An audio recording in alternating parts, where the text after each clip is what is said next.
This is Footy Talk, your place for the latest news, interviews and analysis from the world of AFL. It is Tuesday, which means we have the big fella with us, Nick Riewoldt. But unfortunately, back in Houston, Rooey, it was nice to see you. Just briefly, how was your little stay down under for 5 or 6 days? Mate, it was great. Too short, as always, when you come back to see friends and family, but got a little bit done. And lucky for me, dodged the big tornado that smashed into Houston while I was on the plane. So while poor Kath and the boys were hiding under the stairs, Harry Potter style, I was missing the whole thing. But it was pretty full on. So there's probably a million people still without power over here. So you hear about that sort of tornado alley. And the great movie Twister, it was real life, like real cows, life version. Like cows getting flung in the air and that sort of stuff. Well, not cows, Joey, in the city, but I did hear a story of the friend's trampoline. Yeah, and was in the backyard and ended up in the front yard. So it was pretty full on. No cows though, Joey. Very good. Well, it was nice to see you anyway. It was short-lived, but great to catch up with you. Hey, plenty of footy going on, plenty happening at the moment. We always like to start our Tuesday with a thought of the week, and I'll hand it over to you first. Yeah, I was captivated by the contest on the weekend between Rowan Marshall and Luke Jackson from the Dockers. And as much as we loved that contest, because both players ended up in the coaches' votes and clearly both players had amazing games and made wonderful contributions, after the game I was thinking about it, and it actually made me a little bit sad because I reckon a ruck on a ruck is pretty much the only time we get to talk about a genuine one-on-one battle between players anymore. We just don't see it. We know midfielders, we used to have great head-to-heads in the midfield. Now they shake hands and go their separate ways unless there's a tag. And even forwards and defenders, they rarely play on each other for the entirety of a game. I mean, we used to talk about the fact that, Gary Ablett might have kicked 10 on Mick Martin. Well, I mean, these days, Darcy Moore can kick 5 or 6, have 5 or 6 kicked on him, but you don't even notice because, you hand over, you do all this sort of stuff, and he might have 7 or 8 intercepts, and that becomes the talking point. So as much as I love the one-on-one between Marshall and Jackson, it made me a little bit sad and really craved the old one-on-one contest between the great players of old. Yeah, good one. I like that, and it was interesting too. It's almost the new modern age ruckman, isn't it? I mean, these two blokes, the rucks, had 25 touches each, and they were roving their own hits and running around and doing all that. So it was a bit more of the old sort of ruck rover, aren't they? They were winning so much it made ball. me miss the Carey and Jakovic days, Yes. Joey. That's what it made me think of, and I wish we still had it. Who was your toughest, a couple of your toughest one-on-one battles where you knew you were going to get a defender for the whole game, and you knew going into it, you're like, man, this is going to be a tough day at the office? Well, I used to hate going to training because I knew Max Hudson was going to wear me like an absolute glove. So there was him. But the two standouts for me were Luke McFarlane and Craig Bolton. Oh, and probably Dale Morris as well. Those three guys were just incredibly disciplined. They all had great closing speed. They were great competitors. So those, sometimes you'd win those ones. Other times they'd get the better of you. But you always knew you were in an absolute battle when you were playing on those three guys. Yeah. What about you? Thought of the week? My thought of the week, watching some footy on the weekend, is are the coaches creative enough with the positional changes and the impact it can have on their teams and change the fortunes? Because you look at the start of the year and, I mean, Brad Scott, great example, Essendon. Last year, their two wingmen, Nick Martin, Sam Durham. This year, Nick Martin goes to half-back, Sam Durham becomes an inside mid, and it's changed the fortunes of the Essendon Footy Club. Isaac Heaney's always been a talented forward who's pinch hitting the midfield. John Longmire says, you know what, I'm going to try him as a permanent mid. Change the fortunes of the Sydney Swans year, where they are the team to beat. And you look and you go, do coaches do it enough? Because on the weekend, I looked at the Western Bulldogs and I saw Luke Beveridge, who's probably the one that does try it. And he gets criticised and smashed for trying players in different positions. But Ed Richards now, as an inside mid, has changed the look of the Western Bulldogs midfield over the last 3 or 4 weeks. So I think it's a terrific move. And then I look at Collingwood and we go, Jack Crisp has always been a very good player and he has played a bit as an inside mid, but a bit of wing, a lot of half-back. All of a sudden, Craig McRae goes, you know what, still side bottom, you go to half-back. Jack Crisp, you become a permanent inside mid. And they look as explosive as any midfield in the competition, Collingwood, considering a month ago we were concerned about how slow they were in there. So I just wonder whether there's more that can be done, and why wait till why wait until it's too late or desperate times to try these things? You know, like what's taken so long for Isaac Rankin to spend more minutes in the midfield where he had 30 touches for the first time in his career? I just want to see coaches continually try to evolve and see if they can make their lists better and their team better with what they've already got and have the courage in their convictions. I mean, it's been happening forever and a day, but, you know, Jordan Dawson's move last year at Adelaide and Hayden Young at Fremantle. Are there any that frustrate you where you think I'd love to see that player get a go here? I think some small forwards. Any that spring to mind? I think now the way Melbourne are going in the midfield, I think it's time for Cozzy Pickett to play more as an inside mid, who can still play forward, but let's see what he can do. Because Melbourne's midfield, for whatever reason, are just paddling at the moment. It's something's gone not quite right there. Is St Kilda? Yeah. I know, and we know Petrarca is a forward too. I mean, we saw him kick 5 the other week. You throw Cozzy in, you can stick Petrarca sort of more permanent forward, and that might be a bit of injection. What was the St Kilda example? Well, I know St Kilda, and they've tried a lot of players through the midfield, but I'm just thinking now with Jack Higgins coming back from suspension, could Jack Higgins be an inside mid? Has he ever been tried as a genuine mid who's got that little zip and speed to get in and out of traffic that St Kilda are lacking at the moment, and maybe start him on ball and just try something different? I just want to see coaches continually try and evolve. Is it, you know, do we maybe throw Josh Battle forward of the ball? He got drafted as a forward. I know he's a great defender, but do you take some risks? Maybe it's time for Max Holmes as well at Geelong, who they've played as a halfback flank, and he's had a really good year. Is it now time for Chris Scott to go, right, Max Holmes, if you're as good as what we all say you are, now you're an inside mid. Until Dangerfield comes back at least, I just want to see coaches maybe throw things around a little bit more, and you never know the impact it can have on the team's performance. Well, we'll move on, Rooey, because we want to get into some of the teams that were in action on the weekend. I want to start with the West Coast Eagles. For me, it was almost the story of the weekend. Watching Sunday night, all of a sudden Optus Stadium, and it is going to be a fortress again. The West Coast Eagles have now had some good form there. They lost by a kick to Essendon.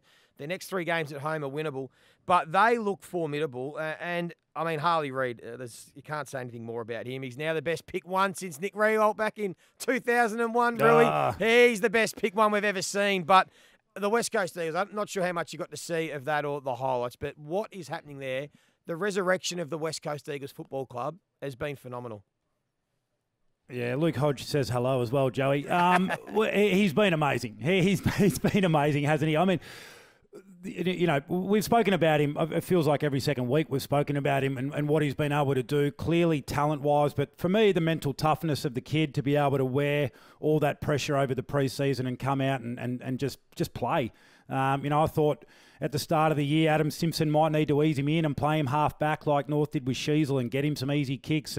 But he's straight in and he's taking on the very best in the competition. But what stands out for me, as much as what he's done individually from a performance point of view, is what he's actually done for the players around him. Because I reckon there were 3 or 4, maybe more, senior premiership West Coast players that looked absolutely cooked. They were done. They didn't look interested. They were going through the motions. And, you know, guys like Jeremy McGovern, I mean, he looks as rock hard fit as he has in a number of years. Elliot Yeo is, you know, getting spoken about as one of the best midfielders in the competition again. Jack Darling looked like a star on the weekend again. Tim Kelly, his form was awesome. So I just wonder, you know, the flow-on effect of a young kid coming in with all the hype and the belief that it's injected into that West Coast team, the impact he's having on his teammates. Because as a senior player, you know, if you think the era's gone and you think the chance is gone to really compete and be competitive and do all of those things,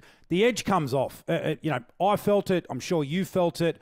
But all of a sudden, a kid steps in and he makes you think, geez, if I can hang on for 4 or 5 years, he could be the sort of player that could carry us somewhere really special here. And so all of a sudden you dig back in, you do the little 1%ers that make the difference between just being an average player and being a star, which McGovern and Yo and these guys have been in the past. So awesome. He's transcending, just his own performance, which I think is the biggest compliment you can pay to a young player. Yeah, the flow and effect. They're 3-3 their last 6 games, West Coast. And you're right, the senior players now have got this belief and are playing like the levels they did when they were winning grand finals and playing finals. But even now, some of the youngsters that have taken time, that have probably carried the burden, that have been sort of overwhelmed trying to play senior footy. But Ruben Jinby and Brody Hoff and some of these other young players that were looking like, geez, where are they going? All of a sudden, they've elevated their performance off the back of Harley as well. And, I agree with you. I think it's been sensational. But then it leads me to the flip side. So the Richmond Football Club is in the complete opposite situation. They're probably in the exact situation West Coast were at 2 to 3 years ago, where the hope was gone. They're no longer a finals team. Senior players struggling for motivation and an injury list that makes it very, very hard. I mean, that's the thing we've realised now at West Coast. There was all those injuries, and it's not an excuse, but it is a reason. It's reason why you can't play your best when you've got so many senior players injured. I just heard coming in here this morning, they might be down to 25, 26 players to pick from, the Richmond Footy Club. That makes it so hard to not even forget about winning, but to make them really competitive. I know it should be like, they should be competitive, but sometimes when you're getting down to those sort of levels, it makes it really difficult. I mean, that's why you have sort of 40-odd guys on your list, and when you're getting down to sort of 35 plus, those guys generally aren't ready. They're either sort of project players or academy players or really young guys that need time to develop. So if you're having to roll out, 3, 4, 5 of those guys every week, I mean, we talk about a team's bottom 6. You're only as good as your bottom 6, and your bottom 6 is going to expose where you're at. Then it's no surprise, I don't think, that Richmond is struggling, and more so than ever when footy is about not just the 1, 2, 3, 4, 5 guys involved in the play, but what is happening with all 18 guys on the field. More than ever, you rely on your bottom 6 to be able to play roles that complement the rest of the team and the rest of the system. So I'm not surprised.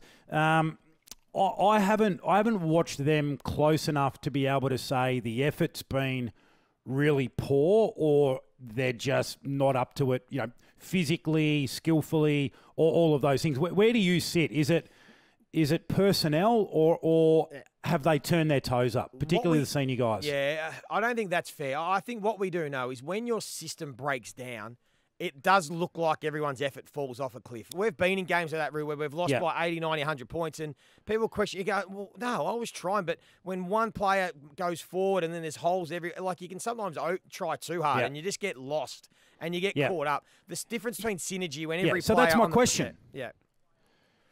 Is it that, or are they jumping out of the way? Are they not chasing? Like what or is it a combination of both? Do you think? I think it's a combination, probably a slight combination of both, but more so the synergy of a playing group that aren't on the same page. And when you're not on the same page as a team, and maybe you see this between 1 or 2 players, but if you've got 5 or 6 players that aren't quite familiar with the system and know how to play with others, it can all fall apart, and it looks horrible. So, Richmond are in that sort of tricky spot. Reminds me of my first game, Rooey, the Saints back in 2002. We played a game. We only Collingwood? Collingwood, we only had 24 players to pick from going into that game. So I was one of those 5 or 6 you mentioned that was well and truly not ready to play my first senior game, but I got the chance. It was only 2 players that missed out. Josh Houlihan, a former first-yearer like me who never played, and Justin Plapp, who actually was not a bad footy player, Plappy. He was the only player Plappy was a good player. He didn't get selected. Jeez. Poor Plappy. And that was it. So I got the chance to play. Wasn't ready. Had 4 disposals, and then I was back in the 2s next week when a few players came back from injury. So we understand what Richmond are going through. They just have to ride it out. They just got to ride it out, stick fat as a team, because everyone's going to come for them, stick fat as a group, and when they get some soldiers back, they'll be much more competitive in the second half of the season. Yeah. Well, another team that looks back is Collingwood, and you've declared them the 2nd seed this week, so you're back on board with them. Yeah, declaring them for now. It's been chopping and changing every week, and I read sometimes people get frustrated when we talk about which teams are in the premiership contention and which ones are dropping off, but that's the way the footy's going. You can't just stick to my pre-season predictions. When the facts change. Yeah, when the facts change, so can your opinion. Exactly right. I can't stick to... I mean, my pre-season prediction was Brisbane to win the flag. I can't just say to everyone, I'm sticking with Brisbane. I mean, you've got to assess what you see, but certainly Sydney at the moment, and they're beating everyone, even top teams in the top 8. They're flying. But Collingwood now, for me, look like the next best challenger at the moment, as we see it. And watching them live, the big change for me, again, I touched on it with Jack Chris, their midfield is absolutely dynamic. And the form of Pendlebury, Nick Dacos, and Jack Crisp is unbelievable. So I just had a look last night, Rui. Those 3 players at the moment, the last 3 weeks, are all top 15 in the competition. So Nick Dacos has polled maximum coaches' votes the last 3 weeks, and everyone's talking back about Nick's probably back in the top 3 at the moment, best players in the competition on form this season. You'd still have to put Heaney at 1, but Nick Dacos is flying. Pendlebury's last 4 weeks, 8th highest rated player in the comp. It's amazing the turnaround from a guy that looked like he was almost shot. He was really struggling and slowing down. He's flying. And I mentioned Jack Crisp, his form since he's moved as a permanent mid in the last few weeks. And what that's allowed, the luxury now of, as I said, Sidebottom to play at halfback, Jordan De Goey, touch and go whether he plays this week, but the luxury now for him to spend more time forward. They don't need to throw him back in the midfield yet. I think that he should stay a bit more forward while they've got some injuries down there. And later in the year, if they do need to get something going, he can always go back in the midfield. But they are humming the pies. Love watching them play and the way they're going about it. Hey, before we take a break... Quick one on the Bombers. Quick one on the Bombers. Yeah. Yes. Are you a believer? Oh, believer in what? A believer that they will definitely are they genuine? Are they bound for a prelim or a grand final? No, I'm not going that far yet. Not going that far yet. You want to see a bit more? Yeah. They'll play finals. They're going to win enough games now from where they sit, and they've got Richmond this week, Dreamtime. They've only knocked off Giants as the big scalp, and they've drawn with Collingwood. So pretty good. And they are playing really, really good footy.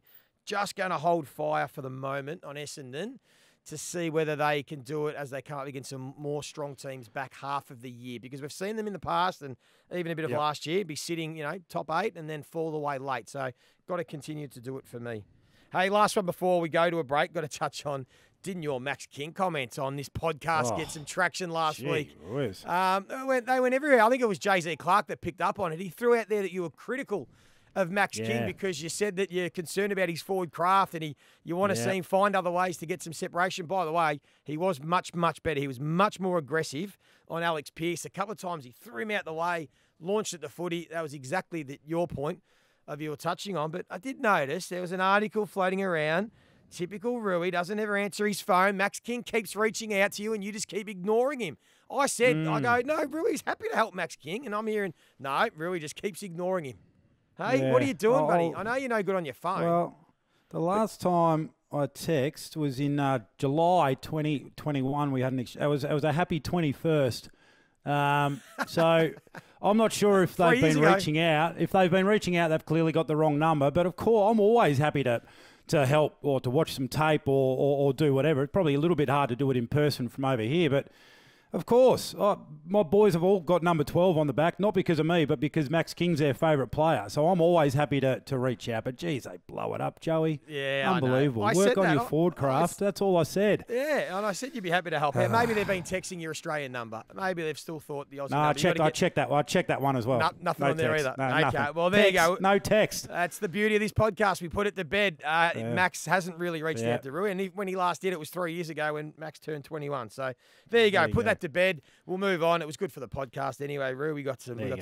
Hey, we'll take a break, come back, and we will play Real Talk, Shit Talk. Don't go anywhere. If you're listening on Spotify, hit the bell, and you will be notified when we drop a new episode. This is Footy Talk. If you want to get involved, make sure you send us a message on Instagram at footytalk_pod. I'm here with Rooey. We're going to play a bit of Real Talk, Shit Talk. Some opinions going around that we're going to see whether we agree or disagree. The first one to you, Rooey. Now that Geelong have lost their last 3, they can no longer continue to rest their senior players. Real or shit talk? Shit talk. They're third on the ladder. So, no, absolutely. Well, they have to rest their senior players. The best ability is availability.